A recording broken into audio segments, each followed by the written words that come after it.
That was the intro. You want me to It just started. No, Sam can you do go. it. Hello, everybody. This is my channel. We're talking about crazy crypto.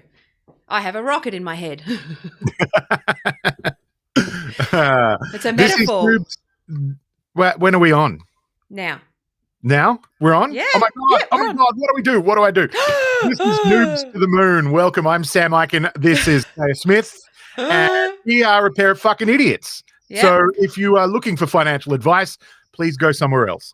Also, if you are worried about swear words and cuss words, another good time to fuck right off. Yes, exactly. So we're going to give basically the idea for this show was basically Sam and I are annoying everyone around us talking about this shit, and we've been on roughly the same journey. I've probably got a little bit more technical understanding of crypto, but If you have we any both want to understanding, talk you have about more it. than me. Yeah. Yeah. But basically, I understand the technical side and some of this stuff, but we've been on a bit of a journey. And we thought that other people might be interested in this too, because I feel like a lot of other people have been on a learning curve, especially with the crazy shit over the weekend. So basically, a bunch of people have bought Doge off the back of GameStop, okay? And everyone's lost their fucking minds. But that's okay, because we're here to give you some sanity, but also I see an opportunity to educate people and keep level heads around this stuff, but also have a bit of fun. But there's a lot of conspiracy theories. Right?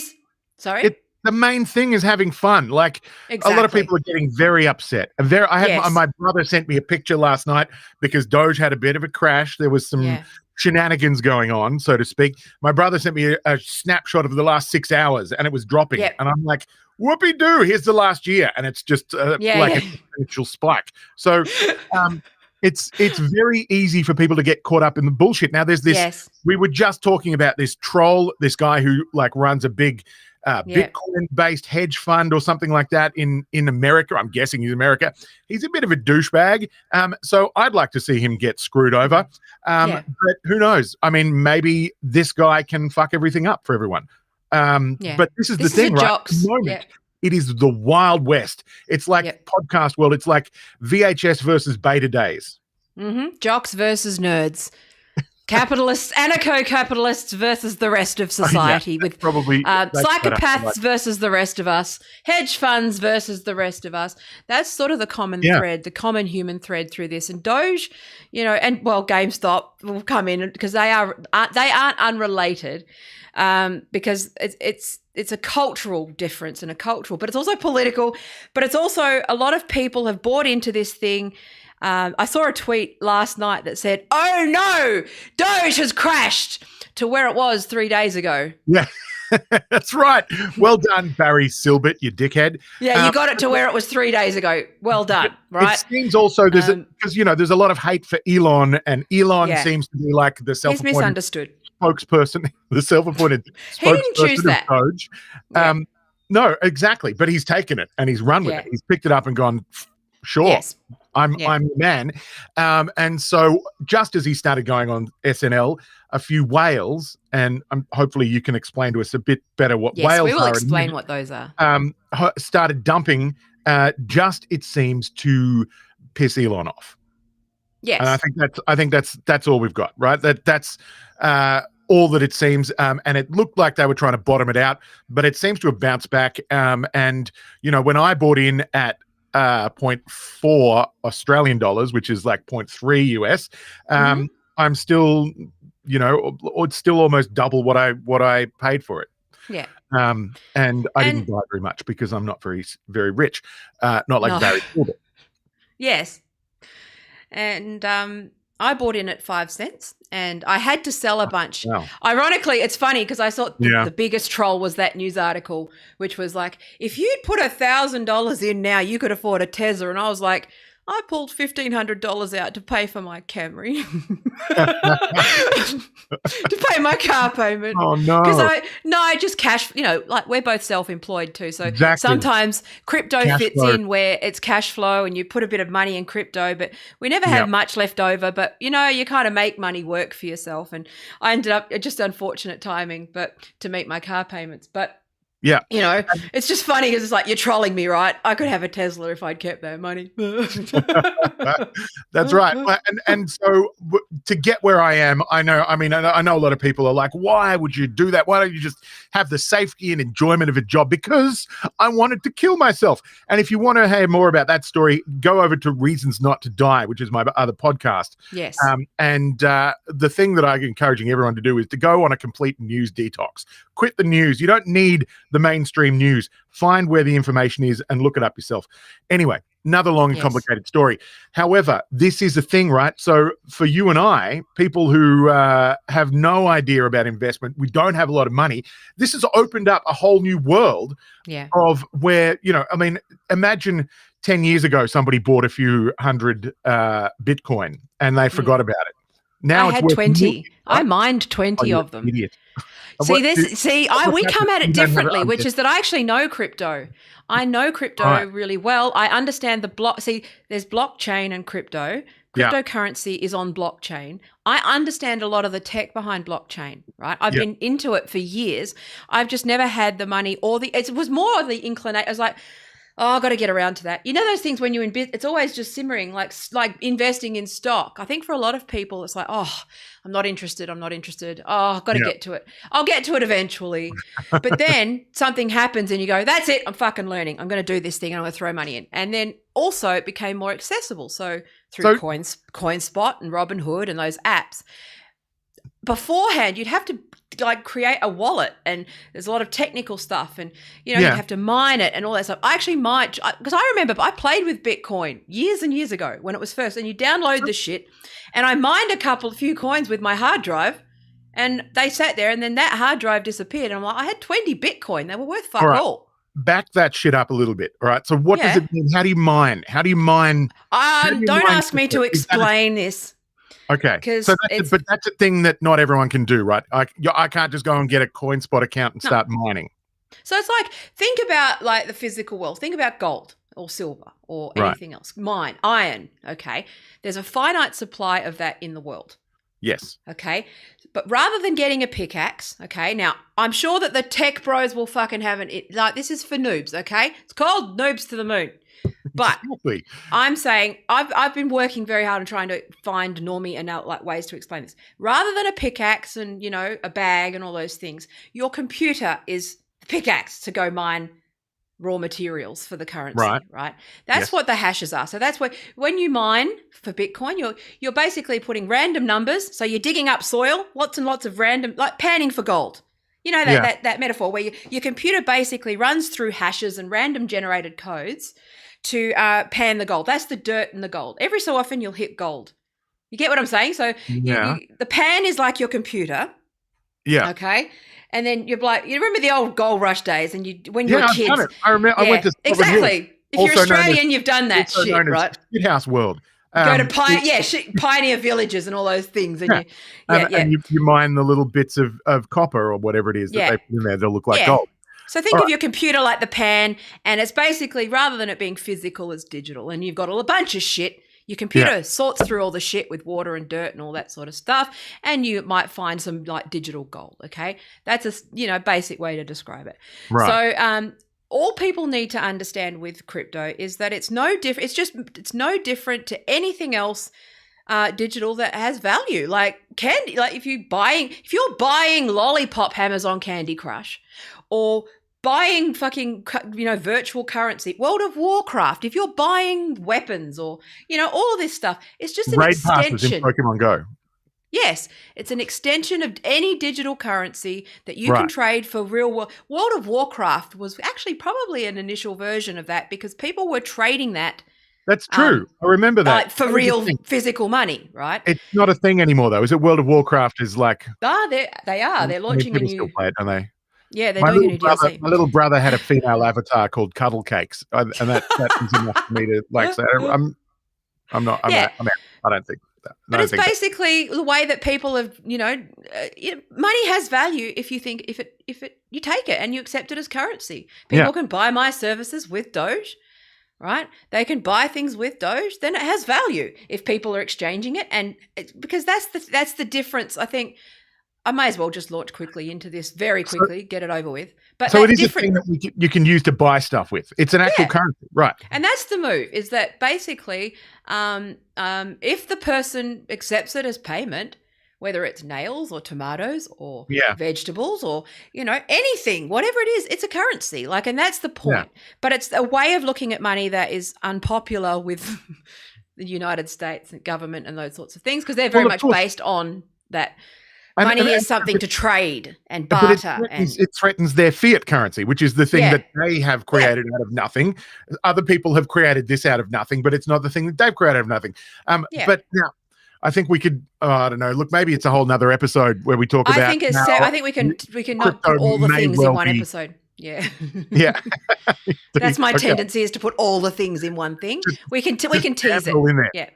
But that's the thing. So I saw you tweeting a little while ago about crypto, which is what prompted me to finally get in there and get one of these wallet accounts.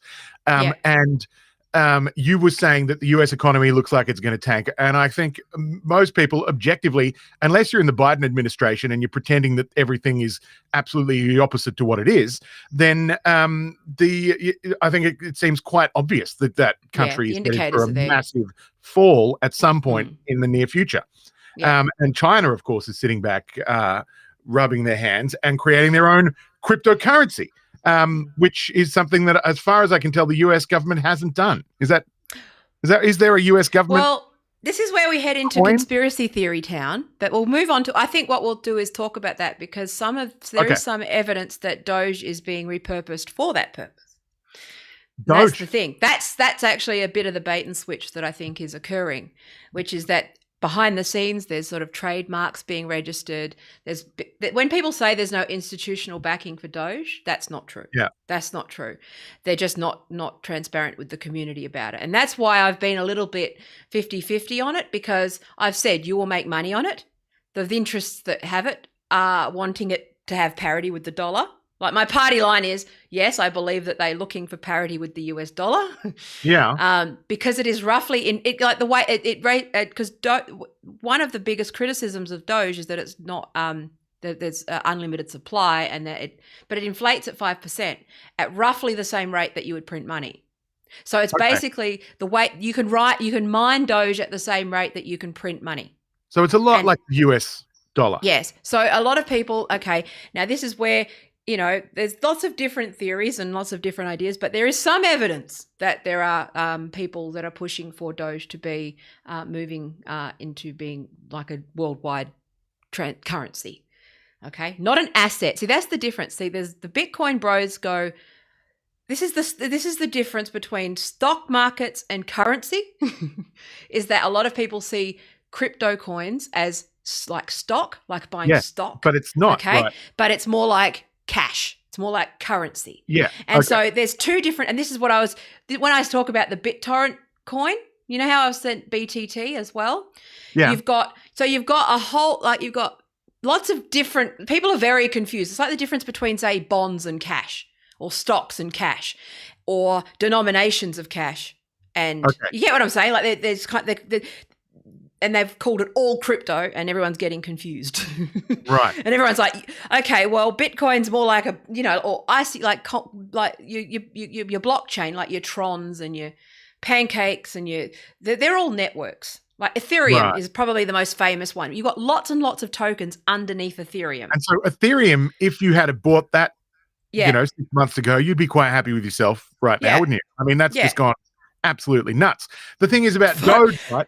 And I know we keep talking about Doge when there's so many others to talk about. It's the most famous thing. But it's the thing that brought everyone in. And it's the one that I like the most, because it's kind of taking the piss and giving the finger to the the establishment, because and that's fun, right? But and it was the thing that got people interested in crypto. And my main concern is that people are, and this is why I thought that we should actually do a thing on this, which is what I'm seeing is people jumping in.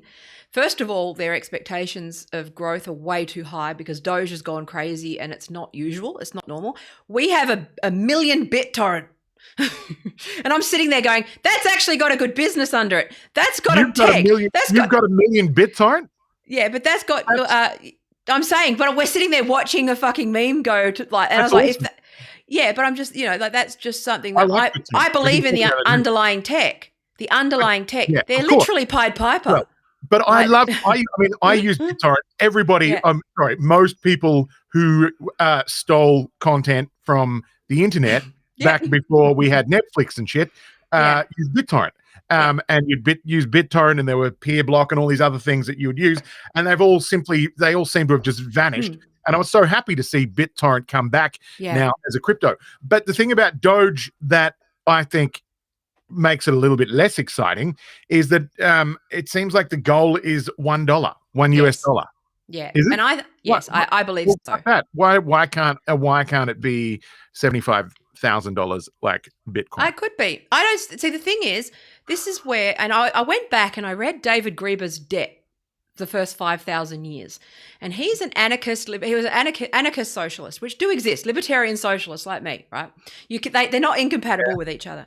It's actually the original anarchy, left-wing anarchy, like libertarianism, isn't it? I thought not American anarchy or libertarianism. They just make up words and use different words. The actual classical definition of anarchy, which is libertarianism, right? They're the same thing. They're the same thing, which is liberty. And Marxist libertarianism is a thing. People can look that up. But David Grieber is an anthropologist, right? Yeah. And he's basically like, all of economics is built on neoliberalism. And like the whole framework is based on this made up thing of barter, which was one for one, transactional thinking. Yeah. And this assumption that that strangers have one thing and another thing.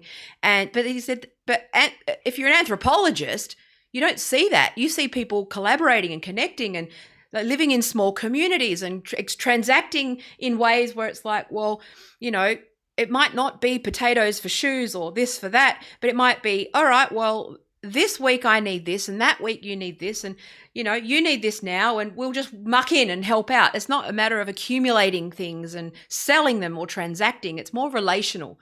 So like you just pay it forward or help each other out and it works out. So it's that mindset around money that's very, it's like that's a little communist. Adam Smith really fucked it up for everybody. He really it's been debunked several. Anyway, that's a whole other history. Surprisingly, I'm still with you. But yeah, I'm saying, but Doge represents this same old struggle. It is linked, which is that Doge represents relations. Rather than transactions. Okay, so when everybody likes relations. Exactly. That's why Pornhub accept Doge. But I'm saying it's just a different way of thinking, which is that money as an IOU, okay? Right. Which is, it's not backed by anything other than trust. Rather than being backed by something physical that is, it's a different mindset, it's a different philosophical framework. And that's the shift in thinking. And that's why Doge is, that's why there's a move. I would say this is, okay, from my research / intel, there's no tinfoil here, okay. This is very much linked to the introduction of things like UBI, new ways of looking at money in the United States. Andrew Yang has interest. Yeah. Andrew Yang's company has interest in Doge. And he was the only Democrat that I thought was somebody I would get behind. Andrew Yang. So, I loved him. Well, and of course Bernie Sanders, but because Bernie just wants to burn it all down. But I thought Yang was amazing, and his idea of trickle up economics makes so much more sense than trickle down economics. But I mean, unless of course we're being completely dishonest with ourselves and just following a party line because we're told to. But this is the thing, that's right? Where this is coming from. So so tell me, how does it relate? How does Doge? I'm still figuring it out. The battler who wants to just be able to pay his rent. Yeah.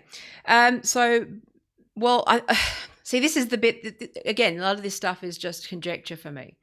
Okay. I just think that a lot of people wild conjecture. Nobody's expecting that. A lot of I just when you start going up against like the powerful, like money, serious money, you got to be very careful because they start talking about conspiracy theorists and stuff. But I think a lot of it a lot of the resistance around the crypto is around digital wallets, and it's linked to the corona stuff. It's linked to vaccines, it's linked to digital wallets. Like that sort of. There's a lot of different things to unpack. I'm going to park all that shit because that's crazy. Okay, yeah. I mean, that's a whole nother episode. Yeah, right? It is, and it's all just. But basically, okay. So all I want to do is provide some reassurance for people that I am sure with a fairly, plus or minus 20%. Right. So I'm 80% sure that it's a solid long-term, medium-term investment based on the moves. I believe that it has backing. I believe that it is financially sound. And I just think it is just a way of a new approach to money. Now, can I tell you what happened? This is related. Can I tell you what happened when I saw free money landing in my wallet? A lot of this is why I'm interested in it, because it's the psychology of it, right? Yeah. Okay. The psychology of money, okay? When you're in business, we're both self-employed. Yes. You and I have always attached our financial worth, like what's in our bank, to work. And usually a lot of it is, some of the business fucks have a point. About like your attitude towards money does actually affect your ability to earn money, right? And I'm sure it does. And my attitude to money is fuck. Exactly. Which is why I don't have any. Yes. No, but that's why I pay back. When I get lots of money, I spend it all. I spend it on. I'm bad with money. Where is it? Whiskey. But but also I didn't realize. So when Doge started to climb and climb and climb, and I started to see money that I hadn't earned, I wasn't prepared for something like freaking out, thinking that I was going to get in trouble. Because I saw, like that when you grow up poor or working class, when money suddenly appears in your bank account, there's something wrong.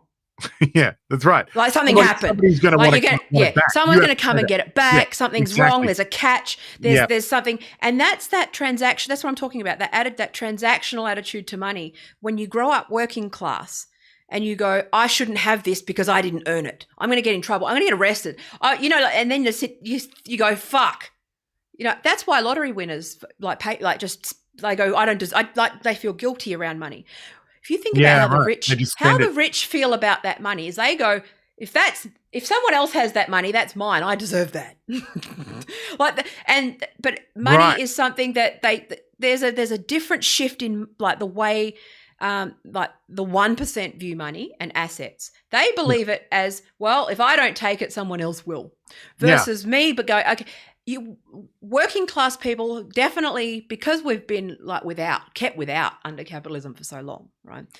We've largely formed a relational attitude to goods and services that the rich don't have, which is that, barter and favors and calling in favors and free, all that sort of stuff, right? Yeah. That's something that we do. So that's why I think we attach ourselves to Doge, because on an emotional level, we connect to it. We can't articulate why, because most people don't understand credit, like approach to money versus debt and all that, like boring shit. But on an emotional level, we understand that Doge is worth as much as we think it's worth. That this is something that's different. We can trade directly with our friends for whatever we think it's worth, right? You get what I'm saying? Outside of that system that says, well, how much? We all know that money's bullshit. We all know that. I know. Like my point with business is that apparently my invoices, people paying my invoice is optional, but my bills are compulsory. Yeah. And that's it. Well, and like how nervous I get when I send a bill to a new client, right? Send an invoice, and I'm like, oh, how long is this going to take? Maybe maybe it's too much. Maybe I shouldn't charge the full amount on that. Yeah. Like, and this is how, honestly, that is my mindset at the moment. Yeah. It's fucked. It's so fucked. But then if you look at, now overnight or in the last 24 hours, we've had Elon Musk going up on Saturday Night Live. Everyone was like, it's going to go to $1. It's going to go to $1 as Elon is on, because they thought, this is a massive PR thing. People are just going to look at that and immediately go and buy Doge. Of course, it didn't happen. Before this, now I think it did happen. I think that guy just dumped. This guy called Barry Silbert, who I've never heard of before, but he runs a hedge fund which trades in Bitcoin. And look, he could be a lovely guy, but he certainly seems like a douchebag on Twitter. He said, okay, Doge people, it's been fun. Welcome to crypto. But the time has come for you to convert your Doge to BTC. Disclosure, we've gone short on Doge. And then he's got some little link to some story, Yeah. which I'm not going to click through because I feel like it's probably a virus. Now, this guy, firstly, is a dead shit. Who fucking asshole. We would love to see him get fucked over, but this is the guy that wins. These are the people that win all the time, the win. right? Yeah. And he managed to completely take Elon's thunder, whether he hates Elon Musk or whether he just likes the fact that his business has got Bitcoin and he wants everyone to spend to convert all of their Doge to some minuscule amount of Bitcoin. I don't know, but I don't know why he thinks that anyone's going to do that. I see it as ideological. I don't see it. Elon Musk gets this because if you know much about Elon Musk, his dad, you know that thing where, like woke Twitter used his dad as a weapon. He hates his fucking dad. He's always hated his dad, right? Yeah, right. And that's the thing is that he always said that my dad did evil shit to get his money. His dad, Elon has class consciousness. His dad was an emerald miner, like in South Africa. So he got rich. Oh, of course. Yeah, so it's all like there's fucking no goodness from that. Yeah. Right. Okay. But he is living under that legacy of his father, right? And, okay. But anyway, but I'm just saying, money. Yeah, you can never be sure when someone's a good guy or not, but I believe that he is on the right side and he sees things for what. This is basically ultimately a big war between billionaires and we're not in the fucking club. George Carlin said it's a big club and you're not in it. Exactly. And every so often you get like, I know a few people who, they get into the club, okay? And at some point you just see that it's all rigged, right? And you go, oh shit. It's not like you never. You're either there or you're not, and then you're not in it, right? That's what George Carlin said. You're not supposed to be there, but you are. My God, that pisses people off, and they will do anything to throw you out. But people like Barry Silbert, right? They fucking hate you. They hate you. If you're listening to this, Barry's not listening to this fucking podcast because Barry is a douchebag. Barry's like eating lobsters and smoking cigars that he's lit with $100 bills. But he hates you. And he wants everything that you've got. He wants to make it his, and that's it. No, but he believes it's his. So what? This is the myth of merit. This is why when we talk about merit, why it winds people up when you're working class, because we all know that there's no such thing. These guys turn around and say, especially like I think maybe it's because I've been in tech, that these VC that hustle merit bullshit that people talk about. Yeah. It's not that. It's a club. Because if that were the case, you and I work pretty hard. Like we go, okay, if it was a matter of just merit, I've earned my fucking stripes. But it's not the case. I'm smart. Yeah. I am all of those things. I've done all. And I think you reach a point in your 40s or 30s or 40s where you go, you're lying to us. Because I have literally done all of the moves. So I've leaned in. I've done all the smiling and played all the games. And I internalized a lot of stuff, thinking that my pitches weren't good enough or my products weren't good enough, or if I just smiled more or did more or, whatever. But then you realize at some point that you go, I'm not in it. They're just not, it's not me. You're either in or out, and you go, and if anything, I have not succeeded in getting investment for a lot of things because they know that I won't be bored. You know what I mean? If anything, it's like, And I don't know if you've watched Silicon Valley. It's a really nice exploration of that gradual chipping away of the soul. Yeah. Right? Silicon Valley, I thought was I loved it. Amazing. It was good, right? But then at the end, you've got these people who did the right thing and they lost all their money and had nothing to show for it. So exactly. That's the story. That's the actual is that they realize that they go, well, I did the right thing and I'm fucked. Yeah. I know, but see, so we can say we're buying Doge and we're trying to get away from these people so they can't control us. Well, they control the wallet. They've got Robinhood. You've got this douchebag who sold bajillions of dollars, and yes, it's bounced back, and it looks like at this point like it might be something that this particular cryptocurrency overcomes at this point. But he's gone out now and said that if Doge reaches $1 by the 31st of May, he's going to donate $1 million. So he's got he's just given himself a financial incentive to fuck Doge up for the next month. And I don't know, he must be bored. He must have nothing much to do, but he's just ideological. He's tearing the wings off flies. Like he's like Joffrey. He is. He's like this guy who's in a position of power and he's just going to fucking screw as many people as he can. Well, it's also ideological, which is the fact that Doge, like I was saying before, represents a new way of transacting. Exactly. How about dare money you? step in my delegitimizes, it delegitimizes the neoliberal like capitalism. It delegitimizes the foundations of what I was just talking about, which is that people are, like economics, the discipline is built on the assumption that people are rational, disconnected, transactional, it's one for one. But we're not like that. We're not like that. Okay. And everything they've tried to do to us, manipulate us, divide us, nudge us in whatever direction, manipulate and, manipulate and narrow our choices using choice architecture to try and go, okay, do you want red or blue? But, they're still right wing, but, red versus blue. And it's like, hang on, no, wait, no. We are still connected, even after a pandemic, even after the CIA, like the woke stuff, we are still ultimately pushing through and connecting. And that's why it's, that's what he hates. He can't articulate this, but this is emotional. This comes back to who you are as a person. And they look like bad people, and they are, and they have to confront that. That's right. This is why, and they will be pissed off about. Well, so this movement that I've jumped onto, that I love, quit the news, absolutely ignore mainstream media in every way. Only look up news and information that you need that's relevant to you, and get it from none of the legacy media. Go to independent journalists. They're bought and sold. I'm diving into this in my podcast, Reasons Not to Die, very shortly. And I'm plugging it because fuck you. Right? Go, fuck no, do that. But this is what's pissing these people off, and they will try and do anything they can to try and make it look like we're dickheads. Like my brother, who I've been trying to tell my brothers to jump into crypto. I think one of them has. The other two are like, oh, I'm getting good returns from my bank account savings, so I'm just going to leave it there. I'm like, okay, good for you, righto. But yesterday, when this was happening, my little brother sent me a snapshot of the last 6 hours, and Doge had crashed. And I'm like, that's great, kiddo. And then I sent him one from the last 12 months with the exponential curve. And I'm like, how about that? Does it still look bad? The thing is, these people are trying to get these immediate reactions. Yeah. Whereas if people do actually believe in it and stick with it, maybe, just fucking maybe, something can happen.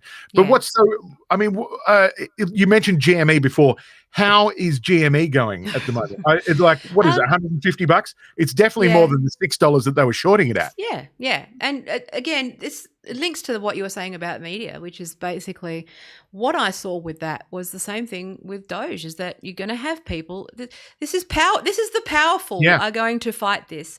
And I'm not saying naively that you can change the world through stock or through Doge or, those sorts of things, but you can try. And it's more symbolic. And I think that there's going to be those people who sit on technical graphs and, chuck in and profit off remainders and day trade and all of that shit. They're opportunists. But that's not what these things are about. It's about like right and wrong. At the end of the day, I think that it is ultimately about how you relate to people, how do you relate to others, whether you see I've gone further along into which is I don't believe that people who work in hedge funds or the problem is that economics attached itself to physics and declared laws that are actually just ideas, and that these guys don't have legitimacy. They make money off of other people's pain and shuffling of numbers, and these are the desk murderers, right? Yeah. Well, that's it.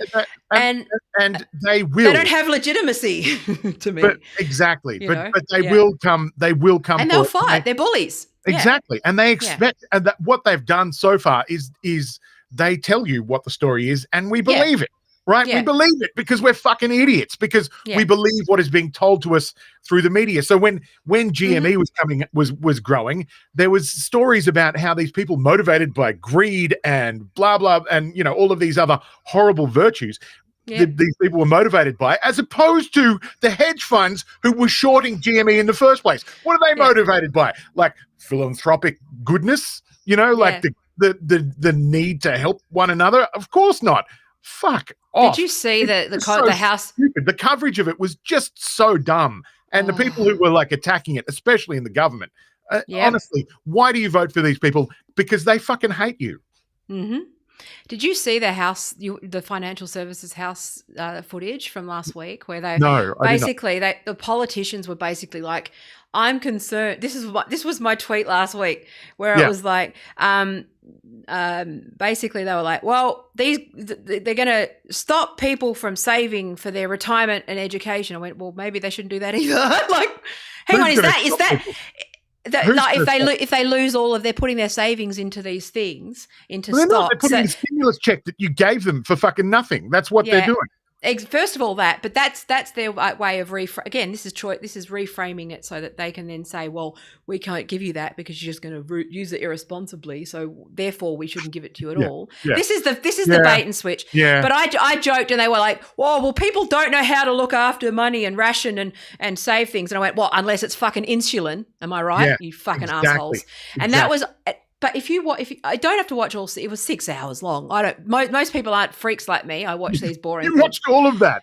Yeah. Oh my God, you're a nutcase. Did you have some performance-enhancing drugs to help you get through? No, but do you know what? More people should, because it's an act of war. It's a declaration of war on the working class when you watch these things, and you watch them, and people are going, "Oh, the new SEC chairman's going to save us all." I'm like, he literally said that that they need to deal with this because people are being reckless and they're not operating in their own best interests. And I'm like, excuse me, hello.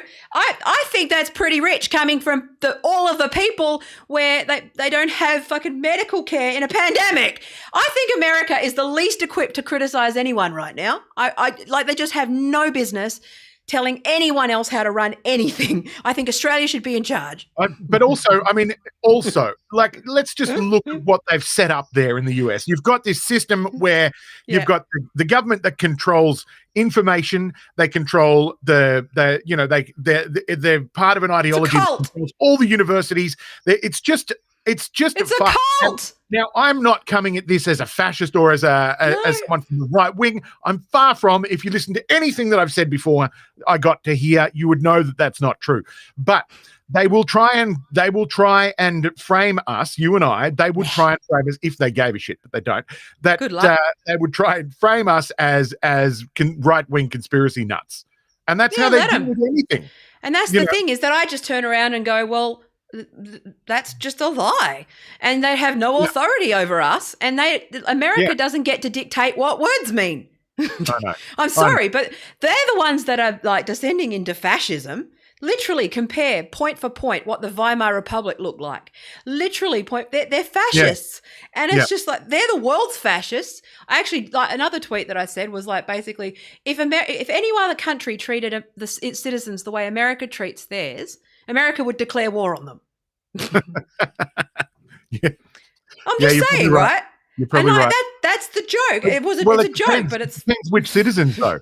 If it's like the ones who are making the 1% right in front of them, like, no, that's right. 90% of them they wouldn't give a fuck. But if it were the ones who were, they have declared war on their own citizens. Yeah, exactly. They really have. Yeah, and I think that we just need to point it out and go, well, you have no authority over me. I'm sorry, but these words have meanings. Marxism has a meaning. Fascism has a meaning. These words have meanings. You don't get to decide what they mean. I'm sorry. You have no authority over my brain. But think about it now. Okay, let's compare US to Australian government, and I'm sure we'll get back to crypto in a minute. We will. At least in the US, you've got people who are playing each side. Here we've just got two inept sides of government that will just do the same fucking thing and kowtow to the same international lords and do exactly what they're told. And it doesn't matter who you get, unless you vote for the Greens. But that's never going to that's never going to happen. And I'm certainly not suggesting you vote for the Greens. I wouldn't. But I think at least they've got some sort of pluralism here. We do. It's ridiculous. I think it is slightly different. You look at the US and you're like, oh God, that political system's terrible. And then you're like, at least we don't have that. Hang on, wait, what do we've got something even worse. I think that I don't think so. I don't believe it's worse at all. I believe that our system is a best of both worlds design, which is a hybrid of UK and US. You can't have the best of both worlds. Sorry? You can't have the best. But you're going to get some of the worst. And a lot of it, again, this is just the politics for me, is that America's just that loud, creepy uncle that no one would call out and say, hey, I think we tolerate that stuff. And we go, hey, I think it's just American cultural dominance on our culture. And I think that if Australia actually backed ourselves and went, you know what, we've actually got it pretty well. We're doing okay. A lot of the shit, a lot of the crazy shit, a lot of that stuff comes from us kowtowing to either like China or America, or, not having our own sense of national identity. And that's not nationalism, you dumb fucks. I'm saying that a sense of national identity and actually going, you know what, we're more than fucking Crocodile Dundee. We are actually, we are more than just being like Australia. Actually, I've said, if we're in a situation where the stock exchange collapses in America, why not Australia? Australia is perfectly good, right? Yeah. We're stable, we're sane, generally speaking, and the main people that have gone full queue or panic buying toilet paper, they're the 10% of fuckwits that voted for Hanson. They're the 10% of fuckwits that are at every festival. They're always there, but they don't rule things. It's not 50-50. It's more like 10% of fuckwits in Australia who are very loud. I don't. I know people in America. It's like more than 10% of fuckwits. It's like the fuckwits are running the show. Yeah, exactly. And but also bullying us into thinking that more of our people agree with them than they actually do. I think if you ask most Australians, they'd be like, "Oh, fucking, we got to do this, but whatever." Okay, that's most people's reaction. And so let's bring it back to crypto now. How can this decentralized currency help the people like you and I who are absolutely completely disillusioned with everything? If you look at every single coin at the moment and you look at the graph, it's all just everything has sharply risen in the last few months. Yeah. Is that something that's going to carry on? How can we find out? I mean, it's at the moment, we're just like shooting fish in a barrel, trying to hope. Yeah. Trying to hope for the best. There's not a whole lot that we can tell or know. We don't have any precedent. None of this has happened really before. Everybody thinks that it's going to go the way of Bitcoin, but that's absolutely not going to happen. No, it won't happen. What do you see is going to happen? So I don't want to bore anybody, but you can talk about this in bits, so to speak. Which is it's basically a lot about the underlying blockchain technology. So if you've used BitTorrent. Let's use BitTorrent as the example. Peer-to-peer, okay? There's no centralized server. The power of peer-to-peer, such as with BitTorrent, the reason why America hates it, the reason why the governments don't like peer-to-peer technology is because they can't spy on you. It's encrypted. It's peer-to-peer. It's socialist, like tech. Yeah. It's basically the idea of people, I have what you want and I'll share it with you direct with no middleman dictating what that is. I will give this amount of my hard drive space to the broader world and I'll get what hard drive space I need and you get what you need. Ultimately, peer-to-peer technology is a kind of digital version of a socialist utopia, if you look at it that way, okay? An anarchist socialist utopia. Now, why you're seeing people try to own it at the moment is because they're starting to develop their own private blockchains where they keep all of the wallets, like your data and that that creepy shit where they keep, like I think for most Australians, the most prevalent fear around blockchain, like if you've ever had an SSRI and trying to get life insurance. Remember, like have you ever taken an SSRI? You get instantly declined for life insurance. The implications of that. Antidepressant, SSRI. Yeah. And how many people have just as teenagers or like postpartum or whatever, just been on some sort of mood stabilizer, you get automatically declined for life insurance forever. Okay. Now you probably go through a broker. Let's just be simplistic. But I had no idea. But that's how it works with high on my but that's how it works with a lot of pre-existing conditions in America. Like that's that same thing. Insurance companies knowing everything you ever did or took or said or tweeted or, all of that stuff in a blockchain that you can't access or edit, right? That's the implications of that over here. But if it's, you get what I'm saying? So they're trying to own blockchain technology. So you're seeing all these different things again, it's just different tech, just think like MySpace versus Facebook versus Twitter versus Amazon in the early days. Everyone's trying to own your brain, okay? They're trying to own... Without giving any financial advice, at all. And please, I'm a fucking idiot. I'm not a financial advisor. This anything that I say is financial advice. Sell the dips. But buy high, sell low. It's what I say. I love BitTorrent. I like BTT because I've got such good memories of BitTorrent back before Netflix, back when we would just steal content from this amazing place called BitTorrent, where everything was. As soon as the latest episode of Game of Thrones came out, and being in Australia, you had to be subscribed to, I think it was Fox or something, that and you would have to pay bajillions of dollars a month just to get a hold of that one show. People would happily go around that and do something slightly illegal, although who knows really, and download it from BitTorrent. And then it disappeared, it vanished. And then suddenly I was scrolling through all the different coins available in my, the app that I'm using for crypto, and there's BitTorrent. And I was amazed. So it's got a really interesting history, And so what do you know about the original blockchain? They're the original blockchain tech. Like peer-to-peer, like it started with that. See, if you think about seeding and leeching, right? It's roughly the same. Shared resources across computers. That's roughly how blockchain works. Right? Wow. Roughly. Okay. And so, again, roughly, generalizing. Did anybody actually seed? I mean, you'd leave it on for a couple of minutes and then you'd turn it off. Yeah, but most people would. So basically, where this stuff is working with something like video transcoding, like you look at the YouTube and Twitch alternative, DLive. That's actually running on blockchain technology rather than on servers. So when you're say you've got Amazon S3, like a big data center with hard drives, okay, lots and lots and lots and lots of hard drives, massive amounts of storage that drive the internet.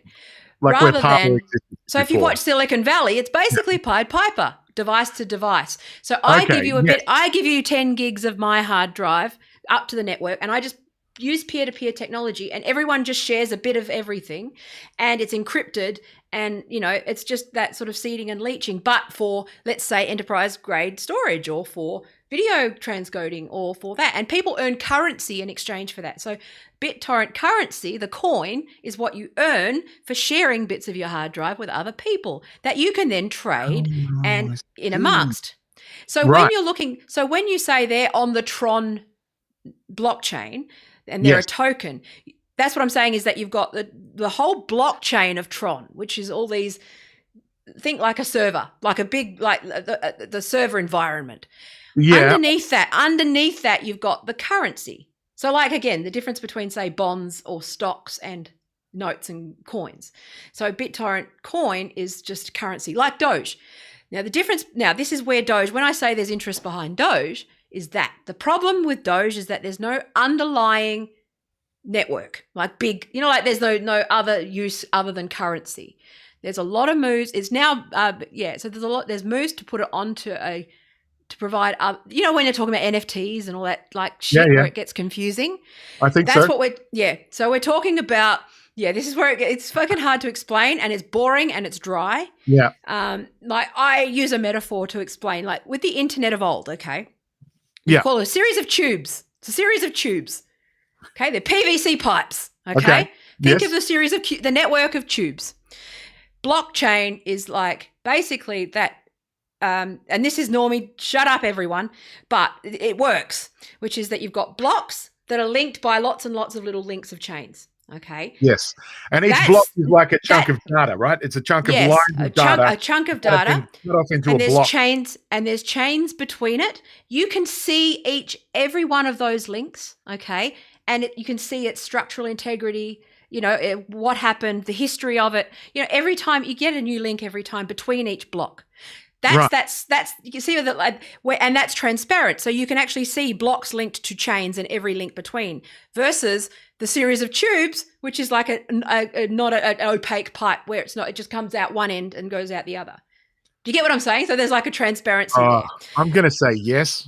I know. I'm trying. I have worked for months trying to find visual analogies for people to understand it, but I'm just saying it just provides for people to understand how blockchain works. It just means that it's more transparent, it's more direct, it cuts out the middleman, and it's more accountable. Okay. So the fact that we can see that some whale dumped all of his fucking coins in order to tank Doge, that makes the conversation transparent. Whereas if someone, let's say Citadel, the world's biggest cunts, okay, turn around and just dumped a bunch of stock in the aftermarket, we can't see that.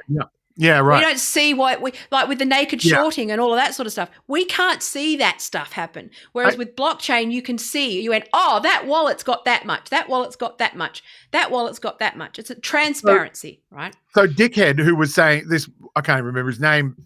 Fuckhead McCunthole. That guy who was saying he was saying they were shorting Doge. Yes. How do you short Doge? Because that's on Binance. It's not stock, right? It's that's on Binance. Yeah, on Binance, like the apps. So like you can basically, so you can short on some apps and not like you can with stocks. And that's where these guys have just fucked up the system as usual. And you just go, yeah, whatever, go on then. So how do you overcome that? Is it possible for enough people to just band together and we'll misspell the word hole and all that sort of shit? Is it possible for that community to overcome fuckwits like that, or do they just win because they've always won and they will continue to win? I try not to be nihilistic about it. We're up against some serious power, but we outnumber them, and that's the point. Is that ultimately, if everyone's putting this like 20, 30, and again, this is not financial advice. I am bad. I have joked that I'm like Rain Man when it what we say. I am literally the Rain Man of predicting the dip, because I should be my own indicator for the dip, because the second I buy, it dips 30 cents. For 30%. I am predictive of the dip. So if you should have a Téa indicator on there to say when you should buy like 10 minutes later. Yeah. I am not a financial advisor, but I'm saying that when it comes to, like, again, everything, we've got to talk about fundamentals versus technical trading. When you're talking about stocks, anything where you are speculatively trading, it has to start with something fundamental, okay? Like the health of the business, what you think. Like BitTorrent, for example. If you were looking at, there's people that trade looking at, it does actually link back to GameStop, because GameStop, people will go bricks and mortar, annual report, spreadsheets, bad company. Whereas most people who've worked in gaming go, well, no, there's potential to transform, and having bricks and mortar where people can pick up loot and, all these things. There's ways you can change and pivot the business where it's going to be worth more later, rather than just focusing on the annual report. Or, there's or they've got brand value, or they've got lots of other things. Doge has a fundamental that these guys don't get, which is meme power and popularity, and it's very unusual for people to be emotionally connected to currency. Yeah. That's not patriotic, and it certainly does seem like it's got that thing. It's going unusual. For it, which it's social. Which DME seemed to have as well. And everybody jumped in and said, with these people who have screwed us over so much, we're going to do this. Might be a chance for us to get back at them a little bit, or at least just get something back for ourselves, Yeah, but it's not even logical. It's also just a branding. It is actually, when they go, fundamentals. When you're a fundamental trader, you're trading on things that aren't just spreadsheets and annual reports and stuff like that. You're actually good traders are trading on behavior, human behavior, psychology, read like potential markets, brand awareness, popularity, those, and the potential of the company, not just the current state of the company. But there's many a CFO, there's many an accountant who's fucked up the dreams of a business because they didn't see it. And they would, many an investor who's said no to a loan or no to like investing into something and sabotaged it because they didn't understand what was possible when it came to social capital or brand awareness or or meme power or those sorts of things. This is an experiment in that, but it also has some fundamentals, which is that Doge is a brand. When you look at it just from a branding person, to get and BitTorrent as well. BitTorrent has 7 million people installed already with their client installed on the computer. Yeah. Just sitting there. And so you've already got that. So that's in that world, that is a fundamental thing. It actually has, that's what I'm trying to get people to say. It's not just a fuck you. It actually has some fundamental value.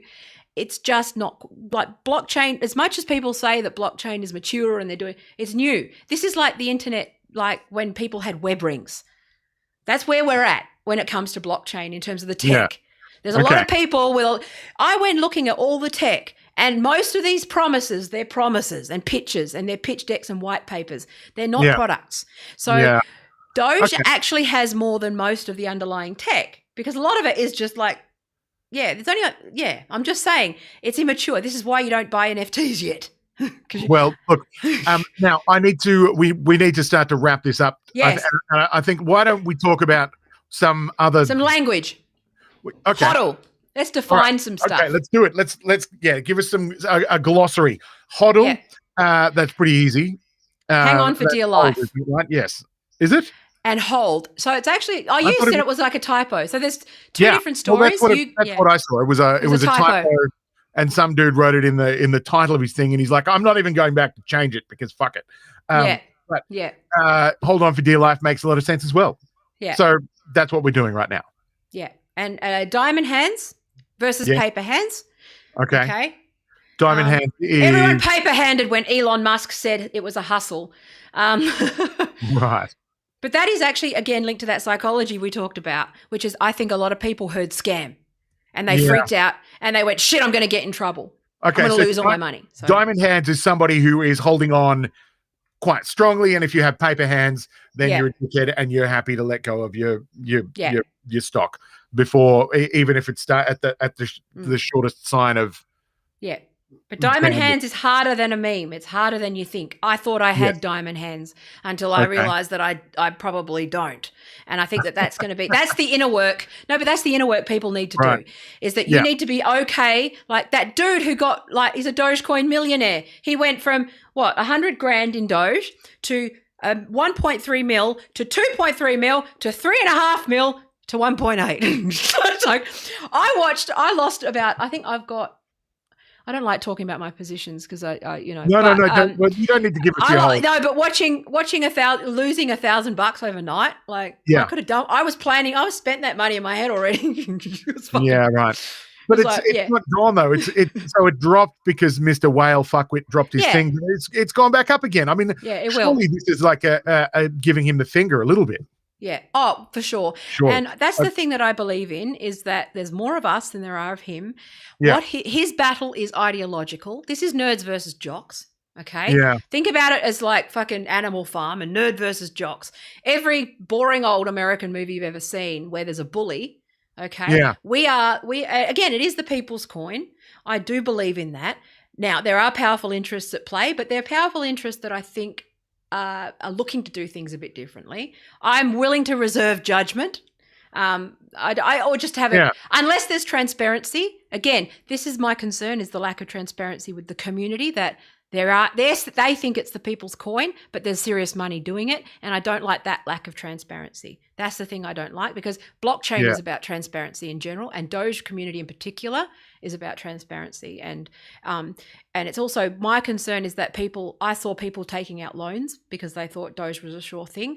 I saw people, putting their rent money in. I saw people doing, and also that they're going to also, if you're watching this, this is, you have to also, Doge is setting an expectation that BitTorrent is going to do the same thing, which it will not. Okay. It may, things, it's unusual. This is unusual. Okay. Right. And people need to understand that if they're going to go into other crypto, I can jump out of Doge and lose money in crypto immediately, no matter what it is, because I'm still not, and I'm pretty good at understanding the stuff. I research the tech. I know how to, I treat it like I'm investing in a business, in tech. In a tech business, right? Surely it's too early for people to want to start selling. Like, unless you're one of these people who's a day trader who wants to get got by 5%, you put so much in, goes up by that much, you can sell now and make a significant amount of money. And at the moment, treat it like a savings account. You just, or not even that. You just want to, I will grab some of that and we'll see what happens, right? Yeah. But that's how I'm looking at it. And again, and people also need to know. Don't do what I say. No. But also, this is some financial advice, which I think everyone who this is just Téa, the mum of the internet's advice, which is that you need to know that if you hold, like, you have to pay 50% tax when you trade. Okay, if you hold it for less than 12 months in Australia, okay, and in America, you have to pay 50% capital gains tax. Okay, you're up for it. Yeah. So, I mean, it's linked to income, and you can offset your losses. Yeah, if you holding for 12 months. If you've held it, right? But then, not fun. I'm not an accountant, but I have. Let's look into that bullshit a bit later on. But are there any other words we need to cover? Yes. So ape. Okay. Now this is the thing that apes don't fight other apes, and that's called class consciousness. Workers' solidarity. Ape don't fight ape. We don't let identity politics divide us this time. And ape is synonymous with the R word, which one let's say because No, retards. That's fine. No, well, retards are different to apes. Okay? I know, but I prefer. They're different, is it? Okay. But the thing about Wall Street bets culturally that people need to see is that the glorification of the losses is training you because you're going to have it. You're going to need to. Most of these guys are people that they buy lottery. They might invest $100,000, invest 120, like lose that $100,000, invest but they end up at the end of the year. Yeah, right. Okay. So then, they might. So you've got to be okay. And this is the thing about paper hands and diamond hands, and ape don't fight ape, and the ape thing is a bit. It's gone a bit culty. But also the disinformation people. There's a whole subreddit dedicated to calling them QAnon and a cult. So it's fucking disinformation campaign is insane around this thing. And that's one we'll talk about that next week. But credit anything by calling it QAnon these days. But that's by design. Yeah. Exactly. What about autist? Oh, that's fine. Autist means that you're good with the fucking numbers. What's it mean? That you're like Rain Man. So you're like card counting and fucking you're the person that sits and writes essays and DD. Due diligence. DD is the word for GameStop. It's not so much with but everyone listens to the autists. Yeah. Listen to the listen to the autists. But also don't think that the technical traders or the people who are accountants know everything about everything. Okay. The social scientists and romanticists know more about Doge than I think a lot of the criticism of Doge is that it's a different kind of brand thing than hang on, my phone rang, hang on. That it's here we go. Anyway, but the thing about Doge is that it is actually an exception because people are emotionally connected to a meme and a coin. It's very different. Okay. It's not business as usual. Okay. So, but that's the thing I need. I think that people, but also if you buy Doge, I just want it very clear, right? We can talk about this more, but I just want to get a few things off, which is that if you buy Doge, don't think that you understand crypto. Right. Gotcha. Okay. Don't, hold it, watch it, learn as much as you can. Also know that Elon Musk, as much as Elon Musk is mostly just having a laugh and enjoying it, he knows what's going on, but it's not him. He's not doing this as well, right? Okay. So that's it's other money. It's other money. He's in for the laughs. Okay. Yeah. So, okay. And now, do we have any other words we need to cover off, or are we going to wrap it up here? I think that's a good start. Well, hold on. Okay. Diamond hands, paper hands, ape. Oh, hedgy. Yeah. Hedgy is not just hedge fund anymore. Hedgy is a state of mind. Okay. Hedgies are people that also don't forget short selling has a role to play. Okay. It's just when it's manipulated. It keeps things accountable. So this guy actually, these guys that are derailing, like the Bitcoin bros that are saying, oh, fuck it. They have a role to play because you got to change hearts and minds and have a better argument, which for me is like, well, no, this is just a different way of looking at money. Don't just think that it's not a matter of belief. It's about debate. So as long as you can have the debate, as long as these guys aren't bullying you out of having the debate, then there's no problem. That's the role shorting should play, is having the debate about the value of something. Okay, that's the debate.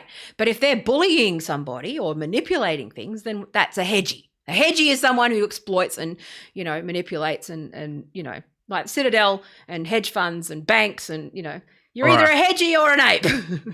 All right. Well, look, we got to bounce. I've got to get the fuck out. Yes, I've got to go.